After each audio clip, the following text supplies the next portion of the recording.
अस्सलाम वालेकुम my YouTube family. उम्मीद करती हूँ आप खैरियत से होंगे। ज़ोया इंग्लिश व्लॉगिंग में खुशामदीद है।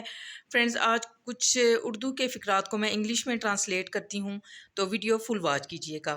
इससे क्या फ़र्क पड़ता है? What difference does it make? इसके सलूक से हम उकता गए हैं। We were bored of his behaviour. मुझे फैसलाबाद जाना है। I have to go Faisalabad. मुंह पर तारीफ करना खुशामद होती है। Extolling you at your face is flattery. इसने तुम्हें 2 दफ़ा बताया।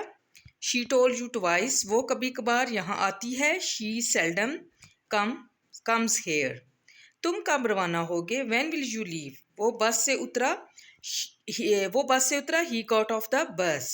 इसके पास रहने के लिए घर नहीं। He has no house to live in. घास पर ना चलिए। Keep off the grass.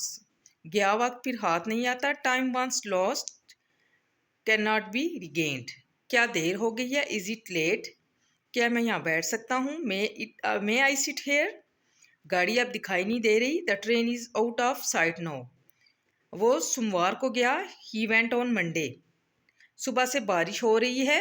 It has been raining since morning. Noor बहुत ऊंचा बोलती है। Noor speaks loudly. वो ज़्यादा ही जल्दी आ गई। She arrive too soon. Friends, उम्मीद करती हूँ आज का ये छोटा सा टॉपिक आपको पसंद आया होगा। अगर आप हमारे चैनल पर नए हैं तो चैनल को सब्सक्राइब कर दें। Thank you. अल्लाह हाफिज़।